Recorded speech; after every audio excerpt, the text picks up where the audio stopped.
Sorry about the length of this video. When you're laying out a lumber tarp, you need to make sure that the side you folded it to is on the end, and put the unfold side right in the dead center of the load. When you unfold it, it'll be right in the middle of the load for you. I've cut out as much as I could of this video to make it as short as possible. So, after you're done rolling this thing out, and make sure you don't trip on anything when you're walking back, we're going to pay attention to just the bungee inside of this video.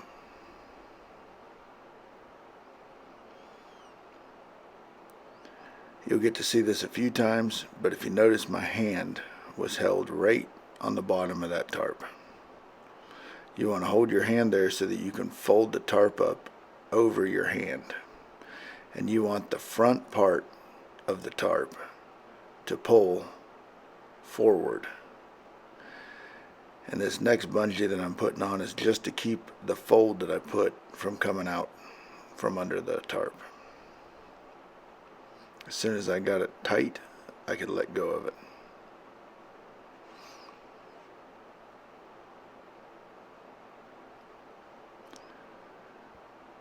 After you get the front of that tarp done, we're going to the back of the load and we're going to fold this flap underneath the load.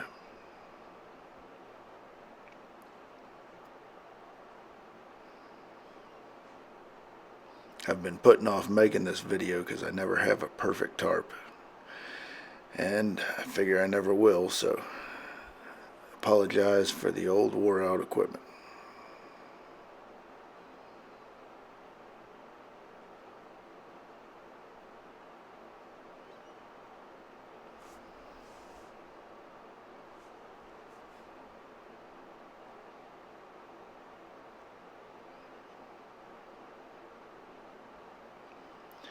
These bungees are hooked to the very top of the rub rail. I don't pull them down through.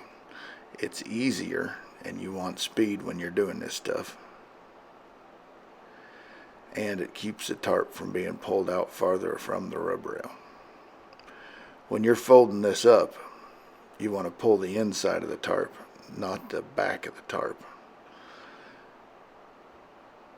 It'll get the whole tarp folded up and pressed against the side of the load. Some people roll this up and it does the same thing.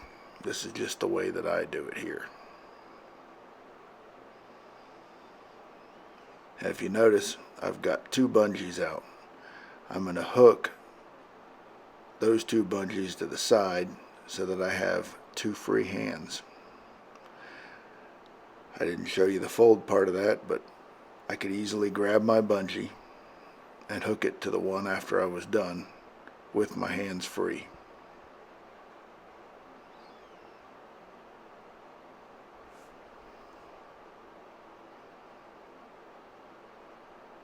Most of the tarp is already folded. That's from the pulling of the frontwards and the backwards. You want to secure this with 3 bungees. One on the very end, go toward the center and fold that sucker up, and put your next one on. You never want to put a bungee in between the ends of the tarp until after you have the tarp pulling backwards and forwards. From whatever bungee you put on, that will be the last point that it pulls backwards or forward. So if you've noticed these tarps, or if you've been tarping and you notice that the tarps have billows in it in between the bungees, that's because you didn't take the time to secure the ends of the tarp before you put the ones on the sides.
If you notice, the one on the inside is pulled down. The lowest D-ring that is above the rub rail, you want to hook the bungee to and pull that one down, and it'll suck it against the load instead of pulling it out farther away from the load.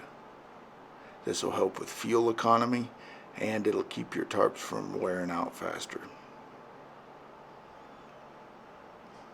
Again, notice he's walking with his face facing the direction he's going. Be very careful not to trip out there. My hand is right above the rub rail so that I can pull it out and I don't have to worry about what I'm folding to. I can just wrap it right around my hand. And I've got this bungee pulling very heavy, very tight forward. And this second bungee is just to keep it from unfolding.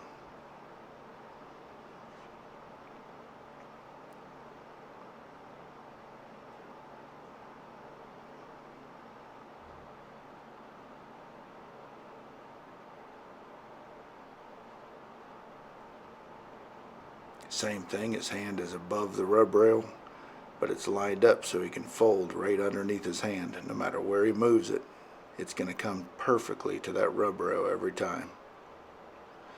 And he's pulling that thing nice and tight.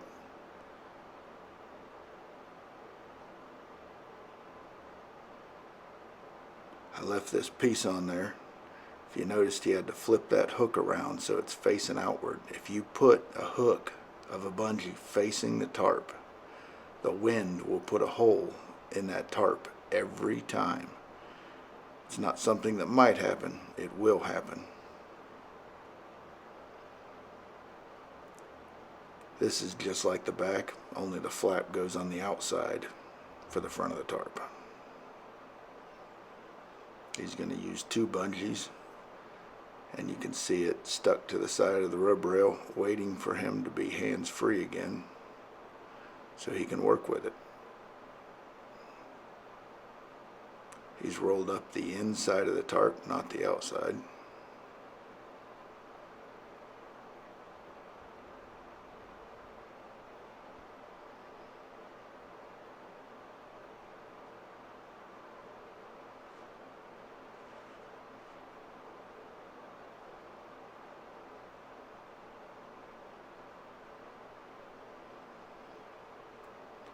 Always think of the air.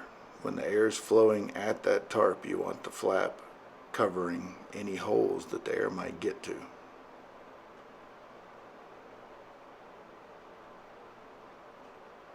And the flap itself will be the last thing we do, so after he's done with this, he's just going to drop it right on that trailer.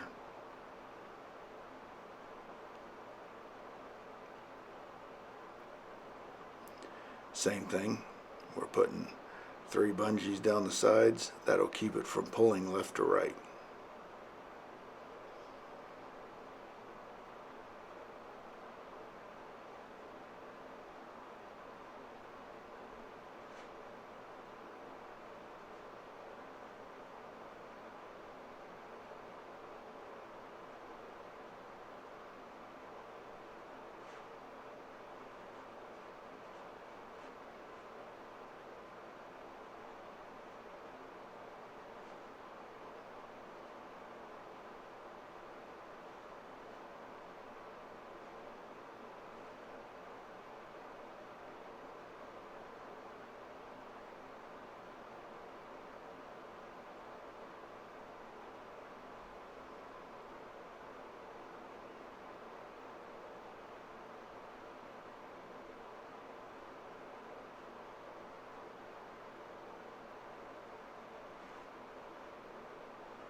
I'm leaving the bungees that I need for those D-rings right there hanging off the trailer, so they'll be there when I get there.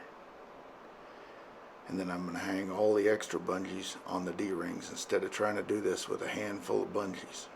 Those are evil little things that stick together.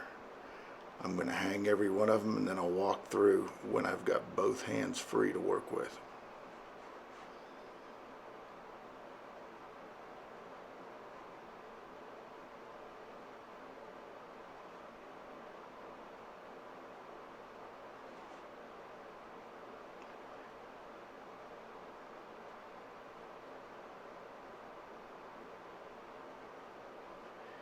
Any bungee that is put on a D-ring from the outside of the rub rail is not pulled up against the load.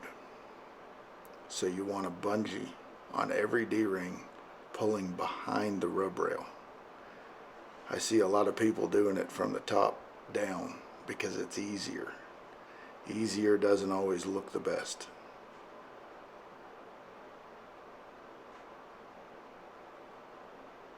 Looking the best is why we get paid the big bucks.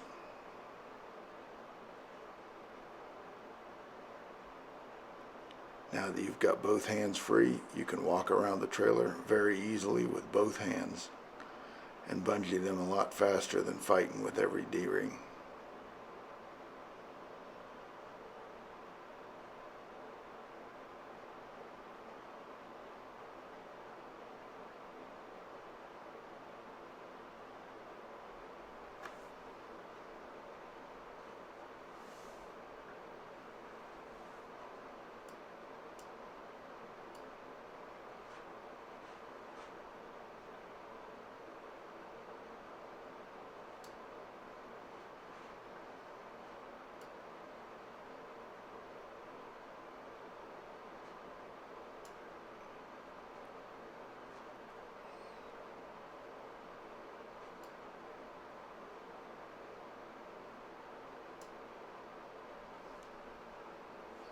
Remember, every D-ring you want the hooks facing out. Any hook facing in will definitely put a hole in your tarp.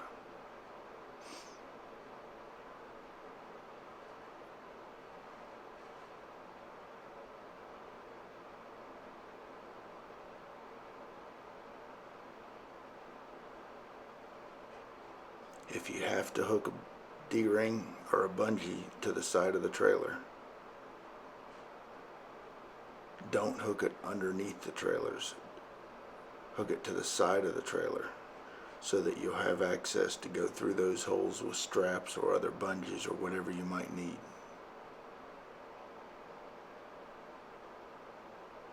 Plus, it's easier to work with and get them undone, taking the time to hook them to the side of the trailer.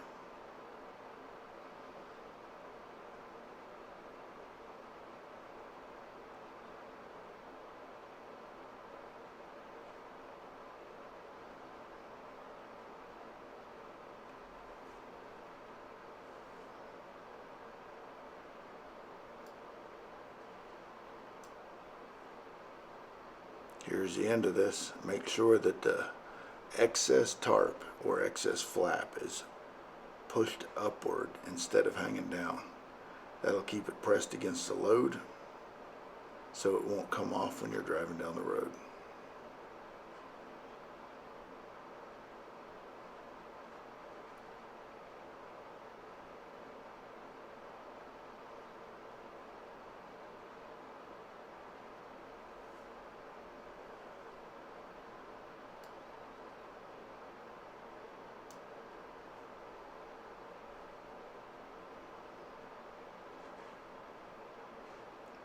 These extra ones, for every D-ring I can, I'm just hooking them to the side of the rub rail, make them easier to take off, because that'll be one of the first things we remove when we're unloading. And I want you to pay attention when I pan down the side of this. All of those billows in between the D-rings are gone because we pulled the ends of it tight first. Be safe out there, guys.